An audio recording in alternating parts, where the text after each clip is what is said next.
Assalamualaikum warahmatullahi wabarakatuh. Bismillahirrahmanirrahim. Alhamdulillah wassalatu wassalam ala Rasulillah wa ala alihi wa ashabihi ajma'in. Alhamdulillah, kita sambung kitab kita Muhimmah fil Ilmil Hadis sampai pada muka surat yang ke-28.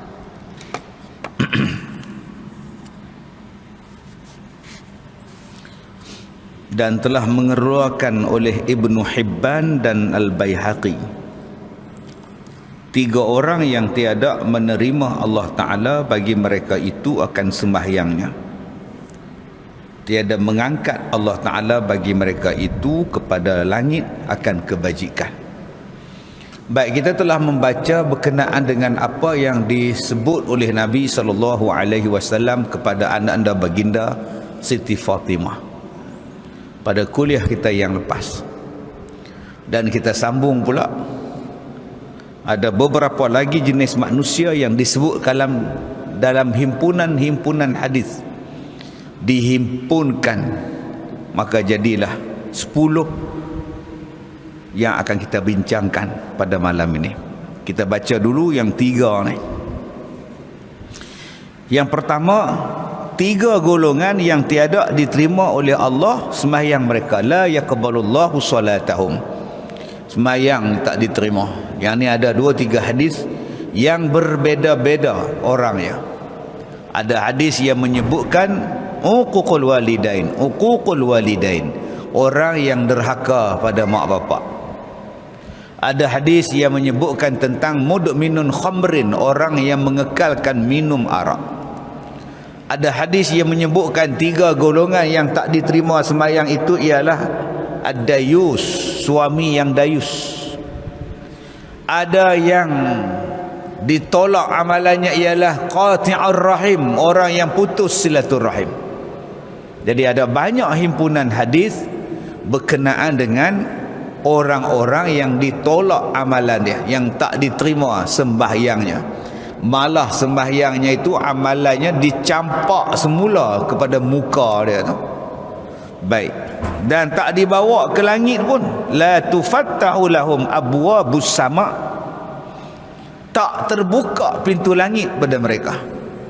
Bayangkan kalau Allah dah sebut la tufattahu lahum abwabus sama', kita ni yang nak bawa amalan, tengok amalan pun kena reject, resume kena reject habis, tender kena reject habis. Yang kita duk susah hati hak reject dalam dunia, tapi tak pernah fikir pun yang kena reject di hari kiamat. Allah tolak amalan, tak ada apa nak bawa di hari kiamat. Sebab apa? Pertama, hamba yang lari daripada penghulunya sehinggalah dia kembali kepada penghulunya. Hamba yang lari daripada Tuhan sehinggalah dia balik pada Tuhan dia.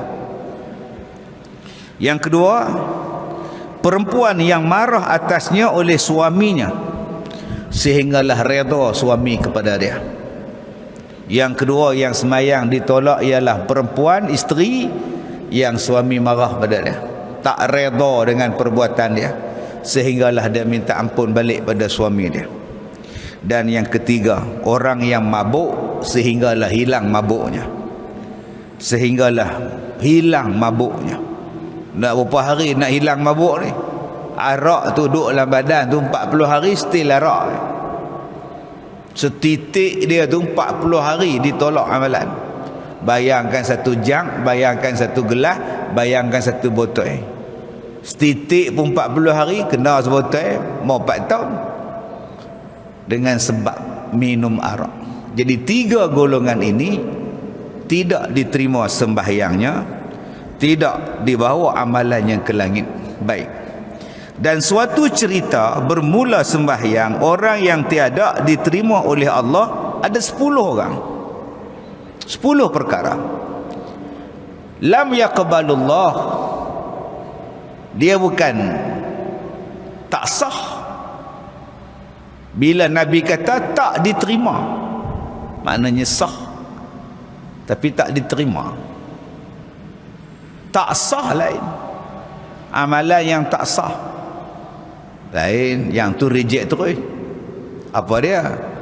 Semayang tak ada wuduk, yang tu tak sah. Semayang tak tutup aurat dalam semayang, koyak kain dia tak sedang, ataupun dia sedang kain terkoyak, salah kiblat, tak sah semayang. Orang buka puasa 7.35, dia buka puasa 7.30, tak sah puasa. Orang buat haji di Mekah, dia pergi buat di Pelabatah, nah itu tak sah. Tak cukup syarat, tak cukup rukun, menambahkan rukun, itu tak sah, langsung ditolak. Yang kedua, tak diterima. Tak diterima, amalan dia sah tapi tak ada pahala. Amalan dia sah tapi tak diangkat ke langit. Amalan dia sah tapi belum dihitung. Bila dia nak dihitung? Bila dia taubat. Selagi tak taubat, duk terawang-awangan, tergantung-gantung. Nak ke bumi pun tidak, nak ke langit pun tidak. Itu nama dia awang-awangan. Berapa orang? 10. Pertama, sembahyang orang yang tiada berjamaah. Sembahyang orang yang tidak berjamaah di masjid. Ini ulama-ulama bahas. Macam mana ustaz, saya jauh ustaz, daripada masjid ke rumah saya 20 km. 10 km jauh ustaz. Macam makcik ustaz, macam mana makcik pula? Makcik tapi sembahyang jemaah di rumah, makcik duk jaga cucu. Yang kata yang kena mai sembahyang jemaah di masjid tu apa? Orang lelaki yang mendengar suara azan, maka tempat sembahyangnya di mana? Di masjid. Maka ulama bahas lagi, zaman sekarang ni suara azan di mana? Kena speaker ni, beli ke Australia pula 5 km berdengar. Maka azan yang didengari dengan suara asli daripada muazzin, maka kena datang ke masjid. Sebab tu dulu-dulu orang sembahyang atas menara, apa nama, azan di atas menara, ataupun dia naik atas bukit, ataupun dia naik atas sutuh, ataupun dia naik atas bumbung. Macam satu masjid di Australia tu, saya pergi ceramah satu masjid di Australia tu, dia tak ada macam kita ni, panjang menara satu masjid tu. Saya tengok Tok Bilal tu, dia naik keluar ke pintu, naik, rupanya dia duduk bang atas bumbung, atas sutuh, atas beranda tingkat atas. Allahu Akbar, Allahu Akbar. Orang Pakistan duduk bang atas. Macam kita ni tak payah dah, kita guna speaker atas. Dewan pula naik tangga menara tu, sampai di atas Allahu Akbar, suara asli yang tak menggunakan pembesar. Maka hak dengar di bawah ni, di mana semayang dia? Semayang di masjid berjamaah. Itu nombor satu. Kalau tak mau main ustaz, duk semayang di rumah kepada dekat sangat ustaz, sebelah aja dengar tu imam baca Fatihah saja malas pi. Kita baca ni tak diterima sembahyang ni. Sah tak? Sah, tapi tak ada apa. Okey ustaz, kalau saya sembahyang jemaah di rumah, saya jadi imam pada isteri, pada anak-anak buat di rumah, boleh tak? Boleh. Tapi saya tak pergi masjid, boleh tak? Yang paling afdal jemaah di masjid. Tak, jawapan dia, saya semayang jemaah di rumah. Kan saya kata tadi boleh. Hang pekak ke apa? Janji hang jemaah. Cuma mana yang paling afdal? Di masjid. Habis tu isteri bawa mai sekali. Kalau dia tak mau ikut, dia duduk semayang di rumah. Dia bukan kefarduan pada dia. Orang perempuan. Serupalah. Kita baru buat korban 3 minggu 4 minggu lepas, contoh lah, sebulan lah lebih kurang. buat korban. Ada orang tanya juga, ustaz, mana bagus, korban di luar negara ke korban dalam negara yang paling bagus? Korban tempat hang sendiri, jawapan dia. Kalau korban hang dalam negeri pun, dalam negara pun, hang pergi buat korban di Johor, hang duduk di Penang, so, samalah dengan di luar negara ya. Yang paling afdalnya di mana? Dalam tempat hang, karya hang. Itu yang paling afdal. Habis itu saya buat korban di Yaman, di Palestin, harus. Boleh, harus. Tapi yang paling afdal dekat tempat hang. Gitu pada faham dia. Maknanya bolehlah buat di luar, boleh. Tapi yang paling afdal di sini. Hang cari makan di sini, hang kerja di sini, hang jemaah di sini, tiba-tiba hang bagi makan orang jauh. Duit hang bagi kat orang jauh, daging kamu pergi bagi kat orang jauh. Bagi hak ni dulu. Kalau saya sini pun buat, sana pun saya buat, lagi bagus. Maknanya sah lah saya buat di Palestin, hang buat di bulan pun sah. Cuma kita kata tadi yang afdalnya tempat sendiri, itu paling afdal. Baik. Yang kedua, sembahyang orang yang tiada mengeluarkan zakat. Cuba kita baca dalam Quran. Ada beberapa ayat yang dekat-dekat. Ayat dekat-dekat. Wa aqimus salah wa atuz zakah. Dirikan sembahyang dan tunaikan zakat. Dia selalunya ayat di dekat-dekat. Innal ladzina amanu wa amilus solihat inna fi khalqis samawati wal ard as-samawati wal ard min zakarin wa unsa. Dia dekat-dekat, dipanggil sebagai ayat berkembar, saling melengkapi. Selepas sembahyang zakat, selepas sembahyang zakat, sebelum perkataan sembahyang, sebelum perkataan zakat sembahyang. Apa maksud? Sembahyang, kamu nak diterima sembahyang, bayar zakat. Bayar zakat, tak sembahyang, zakat tak diterima. Sembahyang, tak bayar zakat, sembahyang tak diterima. Dua-dua kena buat, barulah diterima kedua-duanya. Ada orang yang bayar zakat, sembahyang tak. Ada orang yang puasa, sembahyang tidak. Malah ada orang yang pergi buat umrah, sembahyang pun tidak. Balik duduk atas kapal terbang kan sembahyang. Nak kata sembahyang hormat waktu ke apa ke, tak sembahyang. Bila kita tanya dia, Pak Cik tak sembahyang? Dia kata, saya duduk 7 hari di Mekah, 5 kali sehari sembahyang. Duduk di Masjidil Haram tu dah 500,000. Kali yang 7, 35 juta Ustaz. Dia duduk gelak lah. Jadi kalau tinggal satu sembahyang pun tak habis lagi. 3.5 juta kelebihan sembahyang seminggu. Ni orang bengong kan. Dia guna kepala otak dia, matematik dah. Maka taklah dia sembahyang. Bila tanya, abang subuh tu ni kita dah melintasi India, kita dah boleh masuk sembahyang subuh lah ni. Tak apalah ustaz, saya ni kena seluar tadi, duduk kat airport tadi, duduk atas lantai, ustaz tak tahu kena tak kucing ke apa, tak tahu. Saya balik lagi qada. Sampai tuan-tuan di Malaysia tu, bila sampai dah masuk waktu, tak sembahyang lagi. Pak siapa? Tunggu air Zam-Zam. Sangkut tak mana? Tak Zam-Zam mana pun. Dia tak jadi ala kazam. Dia Zam-Zam je. Duk tunggu dekat beg duk pusing kat airport. Tak sembahyang. Kita kata pergi sembahyang dulu, tak apa. Tak apa, saya takut tak dapat air Zam-Zam, orang ambil pula. Dia sanggup tak sembahyang, janji jangan hilang air Zam-Zam. Itulah nilainya sembahyang tuan-tuan bagi setengah orang. Cukup tak besar pada dia. Macam mana nak jadi hamba Allah? Sembahyang bagi dia tak penting, sedangkan nombor 1 tu penting. Macam kita,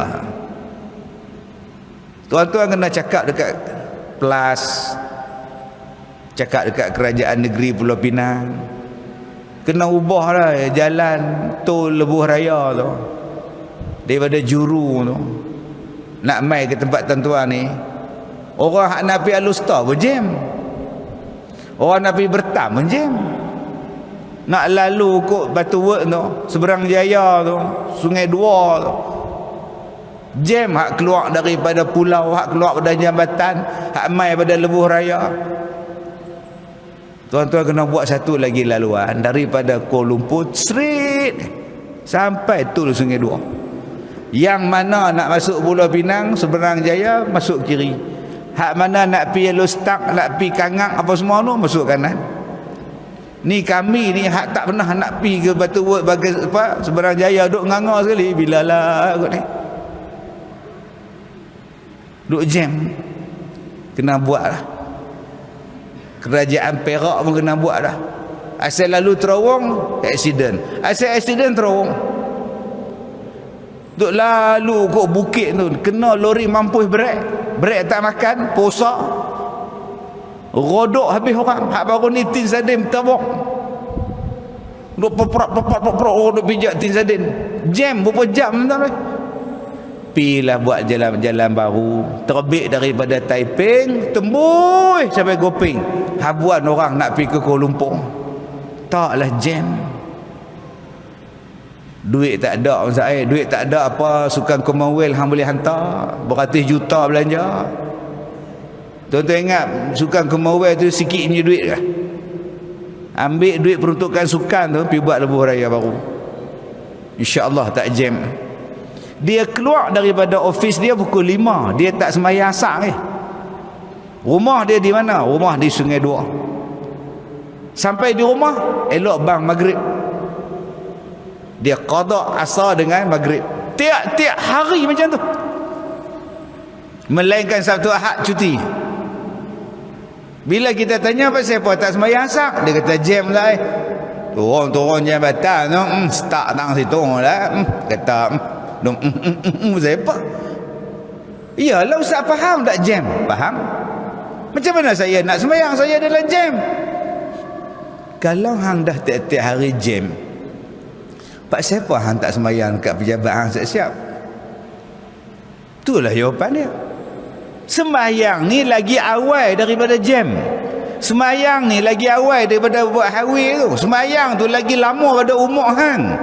Kalau hang dah tahu aku ni akan beradak jam dekat highway tu sampai di rumah 7.50, 7.45 tu confirm dah tiap-tiap hari macam tu, hang semayang di office hang sebelum hang balik, sebelum hang paskat ke, hang tamprin ke apa bala ke, semayang siap-siap asar, lepas tu balik. Jam lah dekat highway ke atas jambatan ke, aku dah bayar asar dah, tak apa dah, aku habiskan dulu semayang, aku utamakan dulu semayang. Yang ni baru betul. Lepas akad nikah buat apa? Saya ni dah tempah dah fotografer. Buat apa? Ni nak ambil gambar wedding. Di mana? Kat taman tu, Taman Buluh Perindu. Akad nikah pukul apa? Pukul 12. Lepas tu pergi rumah makan nasi pukul 2. Janji pukul 3. Dan mayang zuhur lah. Hak tu kena tanya lu. Dah fotografer tu Cina orang saya, dia kan tahu apa. Dah lah memanglah dia tak tahu apa. Hang lah kena bagi tahu dia. Kami nak semayang lohong lu. Boleh tak buat pukul 9 pagi?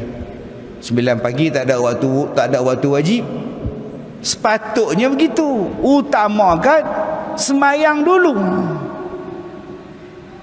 Jadi tuan-tuan yang saya hormati, boleh tak kita letakkan keutamaan kita, imaduddin kita ialah as-salah. Jangan kita duk tak bayar zakat tapi rajin sembahyang.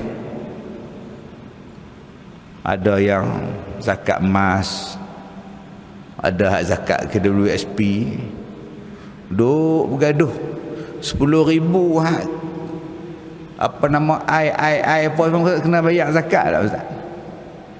Duk tanya lah. Dekat 5 ustaz dia tanya. Ustaz ni saya ni dah buat keluar ni ai sinar lah, ai apa bala semua ni 10,000 duit ke duit SP. Dapatlah ni nak tanya tu bayar zakat tak? Ustaz tu kata bayar bila senang cerita. Tak, tapi duit tu baru dapat sat-sat, dia tak cukup setahun lagi. Bayarlah, duit tu dah lama dah kumpul. Baru keluar sat-sat tapi lama dah kumpul, bukan sat-sat dah, lama lah. Tak puas hati pula, tanya ustaz tu pula. Ustaz tu kata tak bayarlah sebab kita buat keluar tu pun bukan saja ada benda kita nak beli. Kita ada hutang lah apa semua lah, tak payah bayarlah. Yang ni aku nak dengar ni. Mai pula kawan dia kata ustaz tu kata kena bayar. Tanya lagi tu ustaz pula. Berat sangat ke RM250 daripada RM10,000? Kalau ada kata tak payah bayar, aku niat bayar juga, malam-malam lena tidur. Kena ke tak kena aku bayar tak kira lah. 250 je daripada 10,000. Tapi hati tenang, jiwa tenang, seronok. Ni dah habis dah duit tu. Mai dengar ceramah hak ni kata bayar, kawan kata aku bayar, kawan ni kata aku tak kira, aku bayar, dia seorang tak bayar, malam-malam duduk hati dah.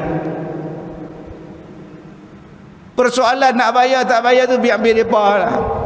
Tapi kita ambil ketetapan untuk kita supaya mengambil langkah selamat. Nama dia apa? Ikhtiyat.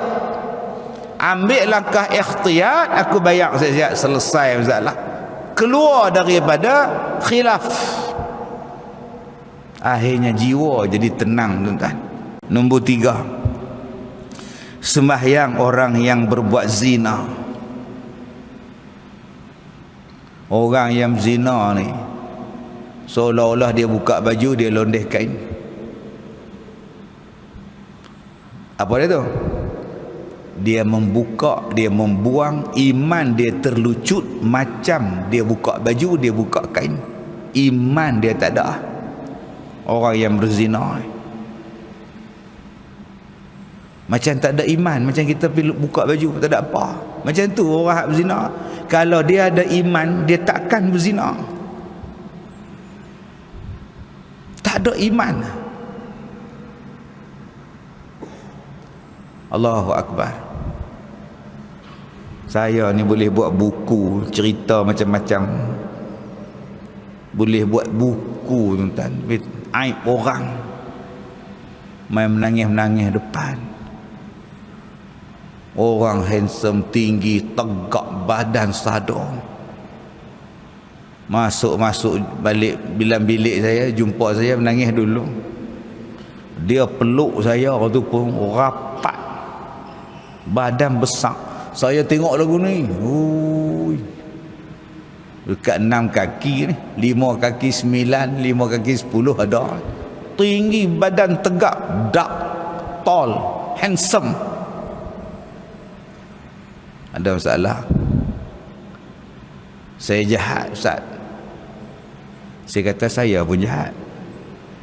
Saya teruk, Ustaz. Saya pun teruk, saya kata. Saya ni banyak dosa, Ustaz. Saya pun banyak dosa, saya jawab. Saya berzina, Ustaz. Yang tu dah, minta maaf. Serenda lo.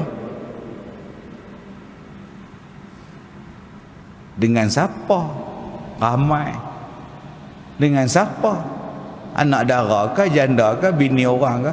Semua saya balun, Ustaz. Allahu Akbar. Saya takut Allah tak terima taubat saya, Ustaz. Innallaha yaqbalu tauba 'abdah malam.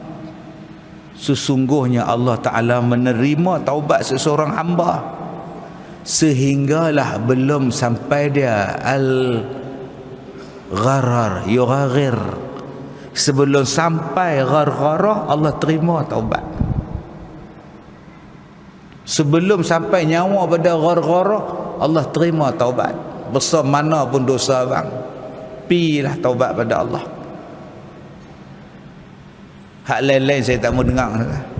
abang dengan siapa ke apa aku tak mau dengar, saya tak mau. Sehari saya jadi kagum, saya jadi tu dia lah saya minta ada ilmu lah.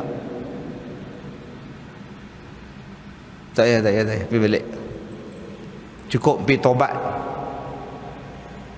Ada tuan-tuan, ustaz boleh awak keluar barang apa? Saya makan apa? Pemanis dan penguat. Pemanis untuk orang nampak tertarik, yang kuat bagi kuat. Tak payah makan dah kopi jantan, kopi apa, tak payah. Ambil di mana? Di satu negeri. Ustaz boleh awak keluar? Saya tak pandai. Pergi cari balik tuan bomo yang masukkan dalam badan kamu. Mati dah ustaz. Sekarang saya menderita ustaz. Saya menderita jiwa raga ustaz. Apa pantang dah? Makan, buat apa yang jadi pantang, insya-Allah benda tu hilang. Ada orang yang pantang dia apa? Makan pisang mas, makan.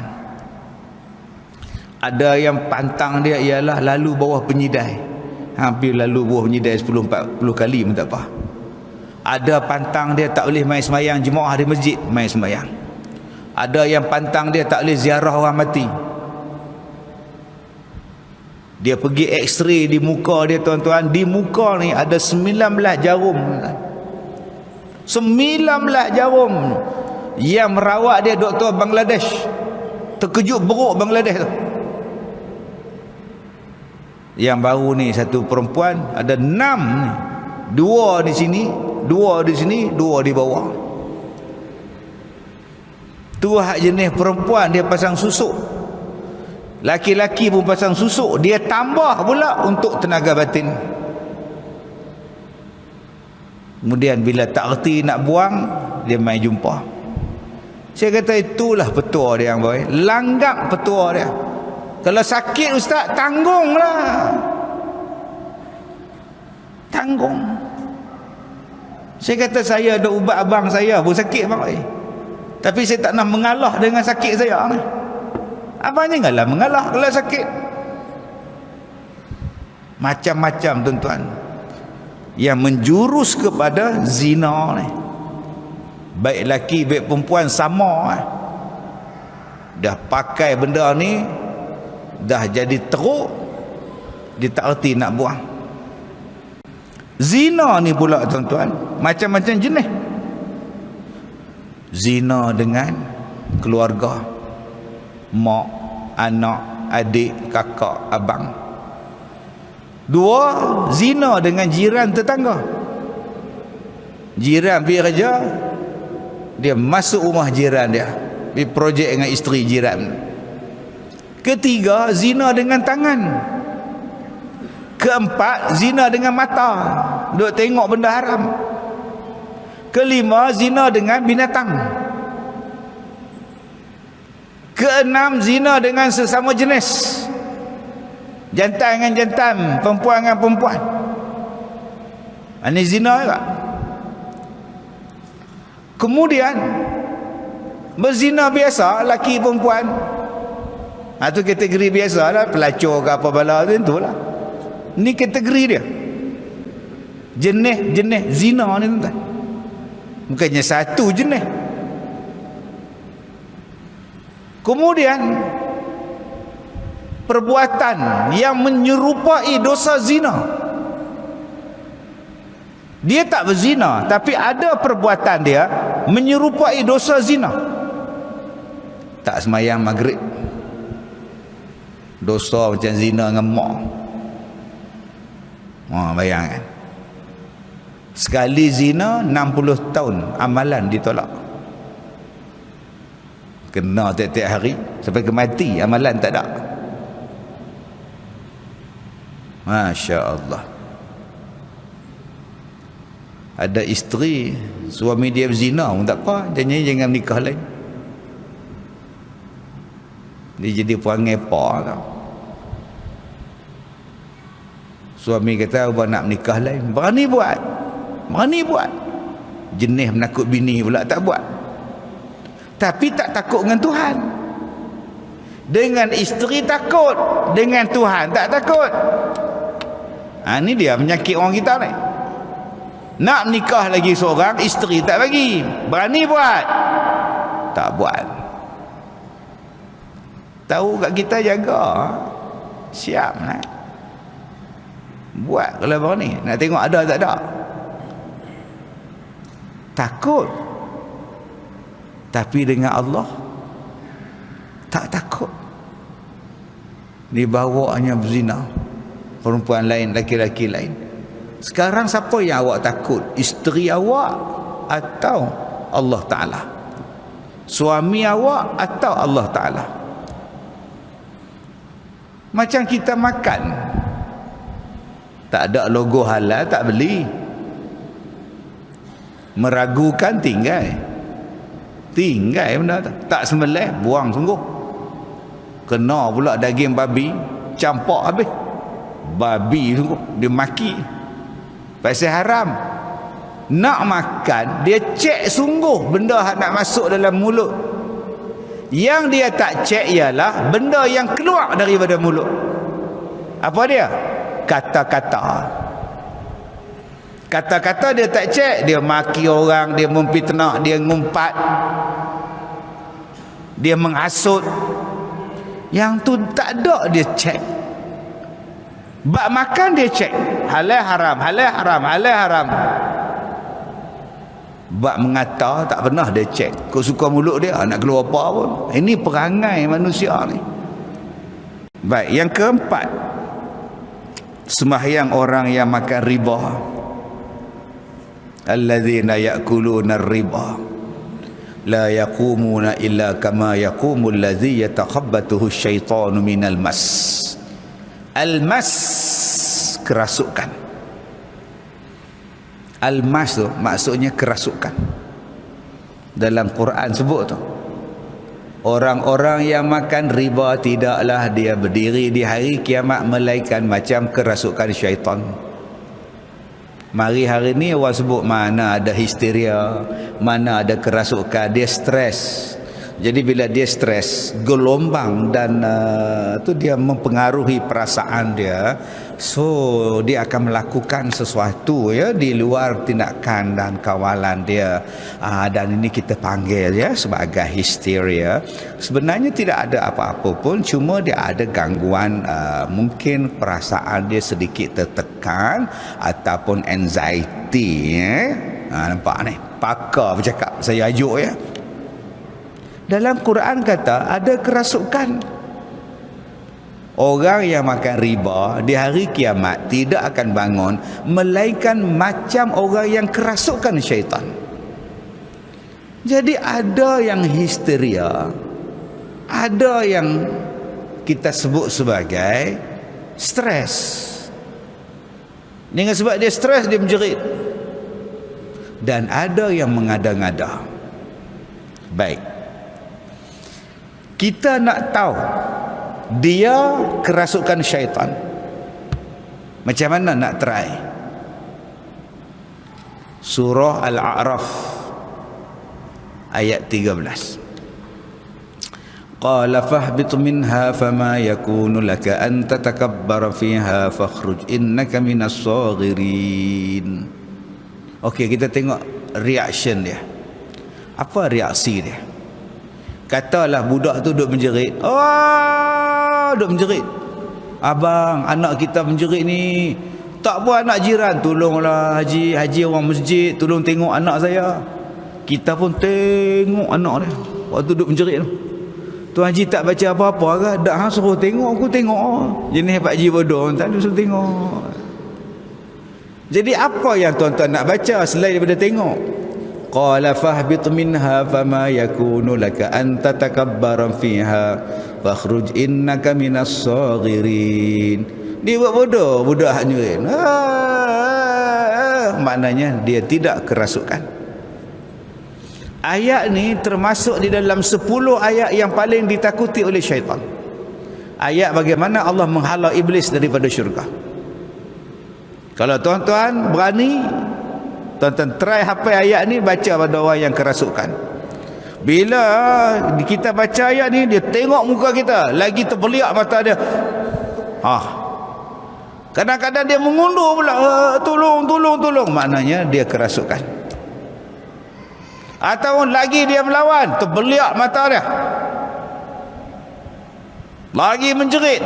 Itu kerasukan. Dua, bagaimana kita nak tahu dia kerasukan ataupun tidak? Lihat, telefon hospital bahagia Tanjung Rambutan, hantar ambulan. Tolong hantar ambulan ni, ada orang ni dia macam gila lah, minta tolong hantar. Boleh hantar ya? Okey, telefon hospital Seberajaya dulu. Kemudian hospital Seberajaya akan hantar ke hospital bahagia Tanjung Rambutan lah. Maknanya dia hospital bahagia ambil lah ya. Tuan-tuan buat telefon, padahal tak telefon pun. Serta-merta berhenti tuan. Dia tahu yang ni selalunya budak-budak asrama nak balik rumah. Jadi nak balik rumah pasal teringat kat mak, teringat kat tom yam, teringat kat handphone, buat-buat masuk hantu. Saya kalau budak-budak saya dulu jerit macam tu, tak susah buat-buat telefon. Ya, doktor ni Ustaz Kazim lah. Ada pelajar saya ni histeria, bolehlah hantar ambulan. Hospital bahagia ya. Masuklah buat sekretari ke, buat gila ke macam mana? Dan lega. Allah, tak suruh mengucap pun la ilaha illallah Muhammadur Rasulullah. Lega dah. Tapi tidak, dia bohong tuan-tuan oi. Dulu-dulu orang nak tahu dia tu masuk hantu ke tidak, dia ambil lada hitam, boh celah kuku dengan celah isi ni, tekan pula, tekan kuat-kuat, cakap siapa tuan hang, cakap tak mau, sakit, memang sakit lah tahu. Yang tak masuk hantu pun sakit. Mari saya tekan kat tuan-tuan. Lagi dia cakap, lagi Tok Bomo tu tekan, menjeritlah kawan tu. Bila kawan tu menjerit, sakit, dia akan jadi hujung. Cara nak melepaskan diri daripada lada hitam tu apa? Cakap. Nak melepaskan diri siapa dia? Dia akan bagi tahu apa yang orang tu nak. Cakap, siapa tuan hang? Orang sini ya. Siapa dia? Ustaz Kazim. Dah, Ustaz Kazim buat dia. Tak pasal tuan-tuan. Bukannya susah nak tahu dia masuk hantu ke tidak. Sekarang ni ada gerakan batin. Bila ada orang nak tumbuk dia, pum, terlentang. Bila ada orang main serang dia, pum, terlentang, terguling-guling. Oi, sekarang dah ada. Dulu nama dia Nasrul Haq. Tuan-tuan ni lapis muda, saya ni lapis tua. Saya tengok depan mata saya tuan-tuan, Nasrul Haq tahun 70-an. Pokok pisang tu, dia bersilap, putih, tumbang. Masya Allah, ilmu apa ni. Saya masa tu umur 7 tahun, 8 tahun, duk tengok dia buat pertunjukan malam-malam orang belajar dia. Buah, pom, tumbang. Jadi hari ni jumpa balik ilmu ni, kita dah tengok dalam YouTube banyak. Belajar, pum, tumbang. Main serang dia, tolak tumbang. Oi, hebat ni. Main pensulap merah pula, hak pakai rambut merah, baju merah tu. Ini bohong, tak ada apa-apa. Ini semuanya bohong mereka.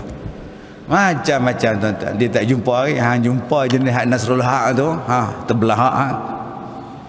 Diharamkan ilmu tu tuan-tuan. Depan mata saya, ini sejarah. Lepas tu saya tak jumpa depan mata saya orang macam tu. Tetapi ayat 13 surah Al-A'raf, saya mengajak hari tu lepas satu masjid di belah-belah Mata Nyangguih tu, belah Masjid Batu. Ada satu anak dia kata, Ustaz, mak saya kerasukan, boleh tak mai tengok? Saya kata boleh lah. Tengok boleh, masalah apa? Tengok kan yang sakit. Dia kata tolong tengok ni lah, maksud saya tolong ni lah. InsyaAllah kalau tengok, siapa dia tengok. Sampai di rumah dia duk menjerit dah, cakap siam. Tak tahu siam tak siam, kadang bohong kan. Duk pai semua boleh tahu. Lu pai, mai, pai semua dia tahu. Hak tu dia belajar kedai siam pun. Saya bila dengar dia duk menjerit, duk silat tu tuan-tuan, driver saya dengan PA saya kata, "Ustaz, boleh tak kami duduk dalam kereta, kami tunggu ni lah. Tunggu dalam kereta lah." Oh, pandai nampak. Betala kat aku. Masuk dia tengok muka saya. Kamu pun mai juga Kazim. Baik, kenal saya pula. Tu siap ni. Saya baca doa ni. Qala fahbit minha fama yakunu laka an tatakabbara fiha fakhruj innaka minas saghirin. Pelantin hamba Allah. Ni, tak payah belajar pun. Nasrul Haq ke apa baca. Ayat ni tuan-tuan. Ni saya bagi pada tuan-tuan ni. Yang mari malam ni. Walaupun tak mari ramai duk tengok dalam TV dengan YouTube. Ambil kerasukan. Baik, balik pada ayat riba ni. Semayang bagus. Di mana? Masjid. Naik apa? Kereta riba ke apa? Semayang tapi loan riba. Fak cerita bang. Semayang loan motor riba. Motor sekarang kan macam dulu, harga 3-4 ribu, lah 25 ribu, 100 ribu. Motor dulu Cup Chai, Honda Cup lampu bulat. Lah tuan-tuan, bergegar rumah. Dia press sekali motor tu, satu taman cebur bumbung. Pram wui besarnya berapa ringgit? 68,000 second hand ustaz. Beli cash go, mana cash? Hutang, mana ada duit? Hutang Islamik ke apa? Islamik tak lepas kan? Anda kredit. Oh, kredit riba. Riba tinggi sikit lah dia punya ni kan. Hei, dia bukan ngan tau, haram. Seolah-olah tak berdosa ya. Dia apa, kredit dia punya ni tinggi sikit lah rate dia kan. Allah kata aku perang tu. Siapa yang ambil rasuah, dia berperang dengan Allah dan Rasulullah. Wa ya'zanu harbin minallahi wa rasul. Bayangkan tuan-tuan, Allah kata orang yang makan riba ni seolah-olah berperang dengan Allah dan Rasul. Semayang. Ada orang tanya, "Ustaz, saya nak pergi umrah. Saya nak pergi umrah ni bulan 11. Lama sangat dah tak pergi, ramai yang nak ikut." Saya kata, "Jom pergi." Apa? "Jom nak ikut, jom." "Ustaz, saya tak ada duit, boleh buat loan." Nak buat loan pergi umrah. Riba ke apa? Nak pinjam duit mak tak apa, pinjam duit pak tak apa, tak ada riba. Ada riba. Hang nak buat benda halal, pergi buat benda haram dulu. Mana mau? Memperak kata mana mau? Wala talbisul haqqa bil batil. Jangan campur yang hak dengan campur yang batil. Jadi tuan-tuan, yang mana ada unsur riba dalam rumah kita, harta benda kita, buang siap supaya semayang diterima. Kalau tidak, sia-sia. Duduk dalam kubur tanya, "Mana semayang aku?" Di hari kiamat mana tanya, "Ya Allah, mana semayang saya?" "Ya Allah, nak semayang apa? Hang makan riba. Handphone beli riba, peti air riba, tilam riba, katil riba, kain batik pun riba, 3 kali bayar. Mah pun riba." Dulu mak kita duk beli mah 5 kali bayar. Riba tu, riba. Pasal apa? Mah mana boleh beli hutang. Tak apa, bayar 5 kali tak apa. Semayang rajin tapi barang mah riba. Yang kelima, sembahyang orang yang menyamun, pencuri, as-sariqah, pencuri. Semayang ditolak. Di mana mencuri ustaz? Mana-mana. Yang paling-paling kecil, curi di masjid, ambil lidi buah gam, jolok dalam tabung. Tu nama dia memancing. Mana Din? Mancing. Dapat Dapat Lepas seminggu kata dah. Sebab tu tuan-tuan tengok dulu-dulu tabung tu semua bekas gam dekat muncung orang duk jolok duit tu. Kita pun duk tengok, main mana harta hitam ni tampau apa gam dijolok tarik, jolok tarik, jolok tarik. Itu penyamun kecil-kecilan. Penyamun besar-besaran rasuah. Penyamun besar-besaran khianat, pecah amanah. Penyamun. Yang keenam, sembahyang orang yang makan yang haram. Duit anak yatim, duit curi, duit jumpa. Dia masuk kereta, elok dia parking kereta, tengok tempat parking sebelah dompet, tengok kiri kanan, tak ada orang, dia pergi dekat dompet tu, dia pijak dompet tu. Kemudian dia tunduk buat-buat perbetul tali kasut, dia ambil dompet pelan-pelan bolam poket, masuklah kereta dia balik, tengok alhamdulillah rezeki pelotak, alhamdulillah. Dia mumpi Maidin, beli beras, beli gula, bawa balik ke anak-anak, coklat kendos, sugus, bawa balik ke anak. Anak pun melompat, ye sugus, ye kendos. Anak makan hak haram, isteri makan beras haram, dia buat benda yang haram. Kemudian minta, ya Allah, jadikanlah anak aku soleh, ya Allah, jadikanlah isteri aku solehah, ya Allah. Nak solehah apa? Duk sumbat benda haram kat dia. Tipu orang, jadi scammer,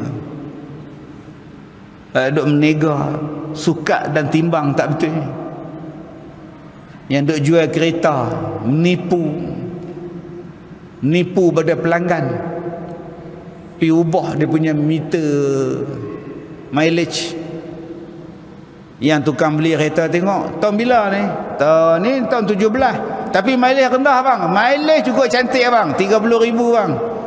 Owner dia orang mana? Owner dia dulu orang tua, jenis tak berjalan sikit gaut, dia beli kereta, dia simpan banyak.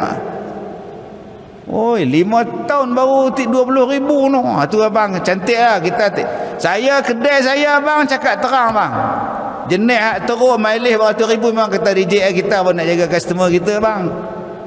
Padahal dia pergi ombak, nampak benar nipu. Satu kereta komisen 4-5 ribu, haram nipu. Sebab tu kita hak beli kereta ni kena cerdik, jangan jadi bodoh kan. Macam mana nak tahu meter yang diubah? Macam mana nak tahu kereta hak dah terbalik pak tayar di atas, accident, tangan ada, otak ada, ketuk lah. Jangan ketukkan kepala, ketukkan tangan.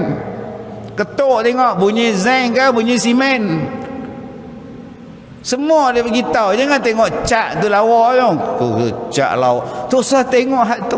Membohong banyak tentang zaman lah ni, macam-macam hak menegang online. Kita beli dekat dia bangku murah RM29.9. Tunggu punya pos minggu sampai, kecil. Buka bungkusan dia kecil tu. Apa sila hantar ha? Aku hang beli kursi, tu kursi. Tahu kecil sangat. Tak, cuba abang cek balik handphone abang, cuba tengok balik besar mana kerusi tu, sama tak dengan saiz saya hantar tu? Oh, jahatnya tuan-tuan. Oh, memang kecil, dia ikut saiz dalam katalog dah.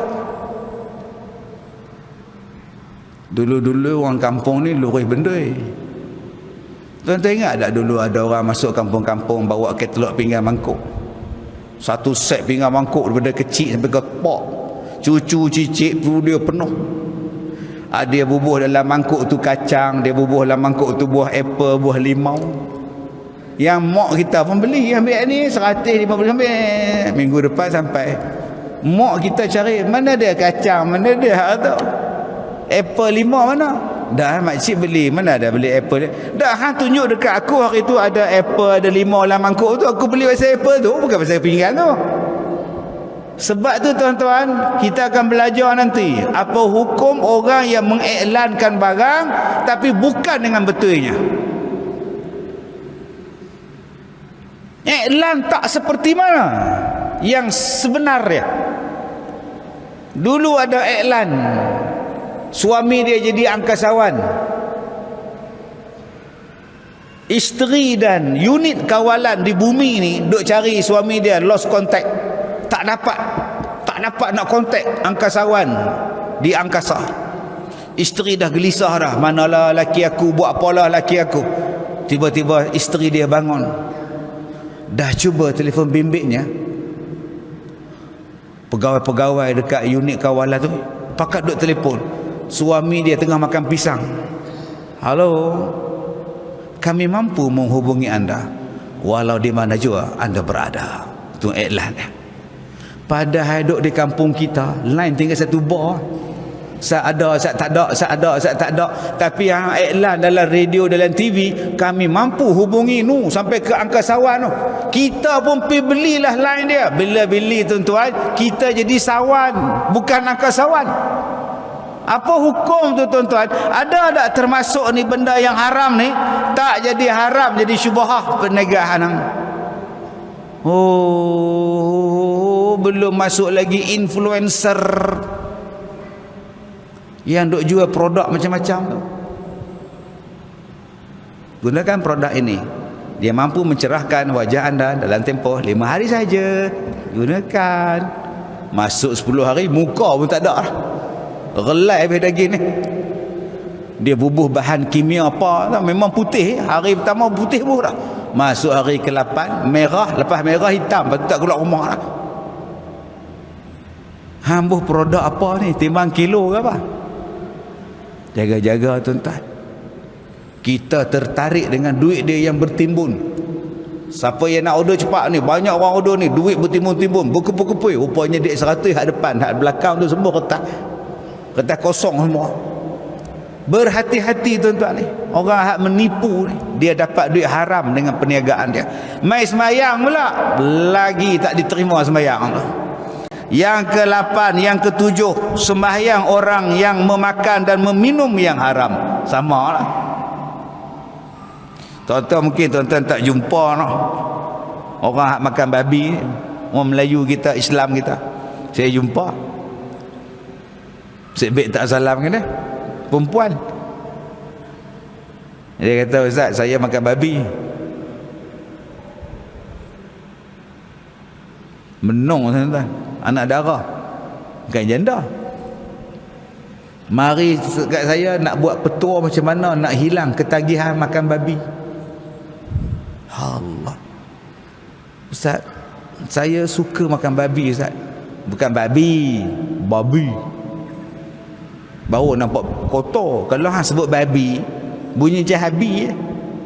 Habi, babi, nampak halus sama. Sebut babi, baru nampak geram kan. Saya ni Ustaz ketagih babi. Baru betul. Nampak kotor tu. Yang kau makan buat apa? Dia orang Semenanjung, pergi kerja seberang. Hak belah sana. Tak duduk Semenanjung, kerja belah sana. Kawan dia buat hak makan tu. Waktu rehat tengah hari, makan ke mana, makan kedai ni, makan ke mana.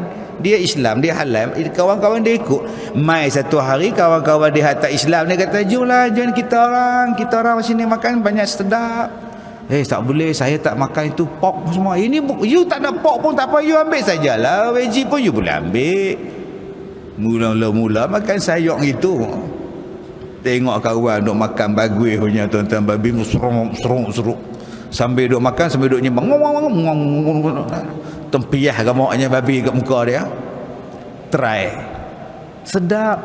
Makan dulu. Makan sedap. Itu punca. Sampai dia beli babi kat market, simpanlah peti air dia. Malam-malam lapang buat nasi goreng babi. Kau tak geli ya? Saya kata dia, kau tak geli ya? Ini yang datang jumpa Ustaz, minta Ustaz ubatkan ketagihan saya makan babi. Allah, kau kita ni sebut babi pun naik geli, beremang. Tuan-tuan kalau naik di highway, lori babi potong, naik motor pula macam lori babi potong dengan habuk-habuk seredak semua turun, berhenti pun kita. babi betul. Memang babi apa? Marah. Tuan-tuan tengok tak motor, budak-budak motor di highway tu. Kalau mereka nak bagi laju, mereka ikut belakang lori. Tu rapat dengan lori tu, nak jimat minyak. Tapi lori babi mereka tak ikut. Tobatlah tak ikut. Punya tak suka kita dengan babi ni. Tapi ada orang kita hari ni tuan-tuan, tak makan babi tak boleh duduk. Allahu Akbar. Subhanallah. Kita dengar kak tadi makan babi, kita geleng kepala. Geleng kepala. Tuan-tuan dah siasat ke makanan yang kita makan tu free from babi ke? Gula-gula kita, makanan kita, kek kita, fishball kita, fish cake kita. Memang kita tak makan babi. Tapi berapa banyak makanan kita diusahakan oleh orang kafir. Dah makan 2 tahun baru diisytiharkan tak halal ada babi. Anak-anak kita duk makan gula-gula apa tau, 3 bulan dah duk balik sekolah makan, balik sekolah makan. Mai Jabatan Agama kata benda tu haram, halal. Tak halal, ada mengandungi babi. Allah.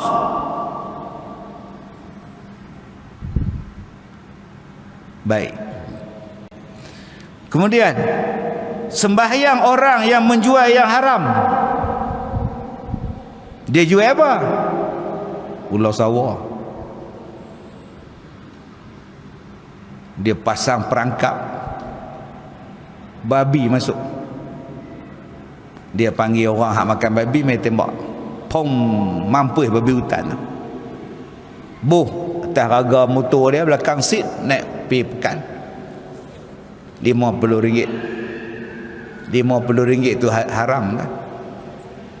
Saya duduk di kampung, apa yang saya tengok? Saya tengok lori pickup. Dulu nama dia Storm. Hilux tak ada ke? Storm lah dulu Mitsubishi. 4-5 orang duduk di belakang, duduk pegang sambil duduk tengok depan. Ada duduk kiri kanan pegang. Tapi mana pok-pok ni? Rupanya pergi tembak babi. Sehari petang balik, babi tu pula tutup dengan daun pisang.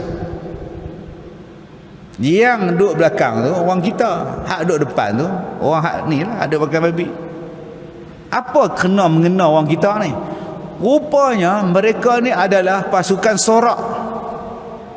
Tuan-tuan ingat pasukan sorak ni ada tengok bola ya, pasukan sorak tengok babi pun ada sorak. Hang duduk sana, hang duduk sini, hang duduk sini, sorak. Babi tu takut, lari. Pom, dia tembak. Masuk lagi, babi. Dia bagi babi tu takut. Upah sorak tu tuan-tuan, berapa ringgit dapat? Yang tu pun haram tuan-tuan. Dah kalau ustaz boleh bagi saya 100, tak apa, saya tak sorak dah. Kan masalah tu, masalah dia tak boleh. Hukum dia haram. Hang jual benda haram. Okey, lainlah kalau benda tu ada manfaat. Walaupun tak dimakan, tapi ada manfaat, tak apa. Hang jual apa? Jual cacing, nak buat apa? Mancing ikan, tak apa. Hang jual apa? Kucing, tak apa, sah jualan dia. Pasal apa? Pasal kucing tu jaga rumah. Hang jual apa? Rimau. Tu kena cek balik.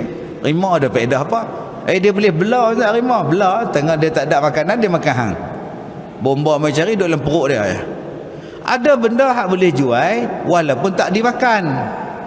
Walaupun benda tu haram dimakan, tapi kadang-kadang harus dijual sebab ada manfaat. Seperti menjual beruk pandai, educated beruk nama dia. Diplomanya beruk tu, diploma banyak pokok. Bayat. Nampak tu, tokek tukang beruk. Kiri. Tengok dia buat pula, dia buat kiri. Nampak tuan-tuan, pernah tengok orang mengajar beruk? Di kampung saya dulu tukang ngajar beruk nama dia Li Ceduh. Mana hak tangkap beruk di hutan, dia tolong ajar. Sampai boleh panjat, buat keluar nyok. Pandai Pak Cik Li. Jangan buat duduk dia beruk tu. mari berjalan. Sebab tu kadang-kadang dia pergi ambil upah banyak nyok, beruk dia mesti dalam raga dia, raga motor dia. Dia takkan duduk di seat belakang. Sebab bila kita panggil dia main panjat pokok nyok, orang hak panggil dia kata, beruk sampai lah. Kalau dia tak di belakang dia beruk. Faham tak? Sebab tu dia kena duduk dalam raga. Beruk sampai dah. Tak apa, beruk dia hak depan. Sebab tu dia beruk depan. Baik, beruk jenis tu boleh jual. Pasal dia ada manfaat. Dia pandai panjat nyok. Tapi beruk hak baru ditangkap, hak bodoh lagi tu, tak tahu apa duduk dalam hutan lagi tu, jangan duk jual apa. Sebab dia tak ada manfaat. Dia makan orang, dia tokok orang, dia gigit orang, dia pandai.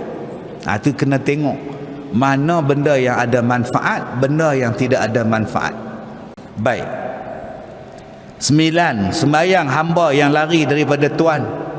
Dalam kitab lain dia sebut sembahyang yang ke-9 ni menempati seorang suami yang saja tak mau bagi nafkah pada isteri dia. Kalau kita buka yang lain, duit ada, kerja ada, tak bagi nafkah. Sembahyang rajin, malah yamat, tak bagi nafkah pada hak isteri dia. Yang ke-10, sembahyang perempuan yang masam mukanya atau derhaka atau yang bertutur dengan marah kepada suaminya. Subhanallah. Akak-akak kita tadi duk dengar nombor 1 sampai nombor 9 duk hangguk.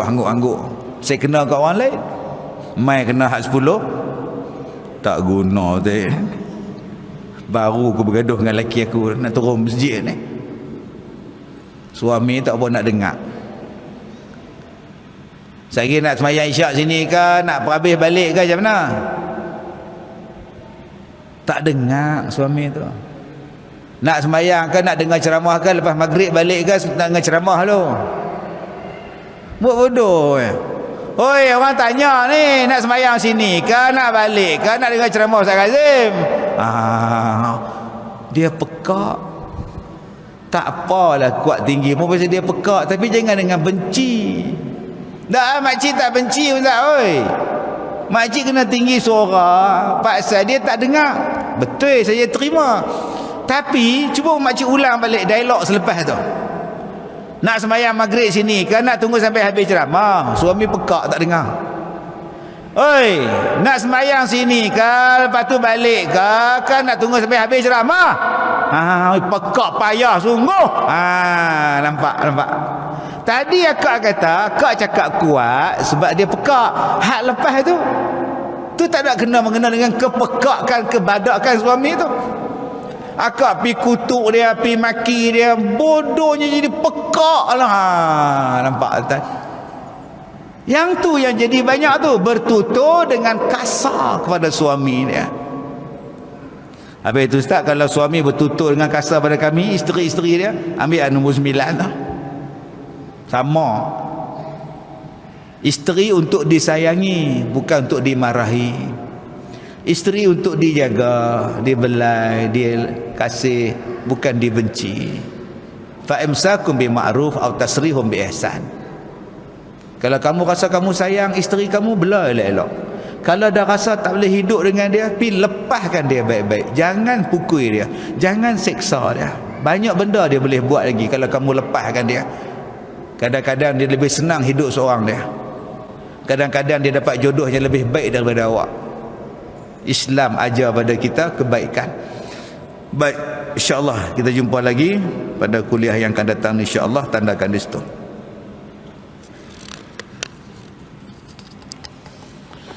Sekadar itu sahaja. Bismillahirrahmanirrahim. Alhamdulillahirabbil alamin, wassalatu wassalamu ala Rasulillah wa ala alihi wa ashabihi ajma'in.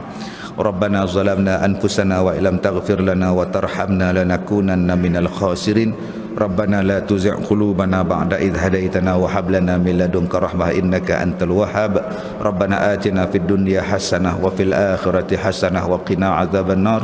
Wa sallallahu ala sayidina Muhammad wa ala alihi wa ashabihi ajma'in. Alhamdulillahirabbil alamin. Assalamualaikum warahmatullahi wabarakatuh. Saya minta maaf jika terkasar bahasa. Allahumma salli ala Muhammad.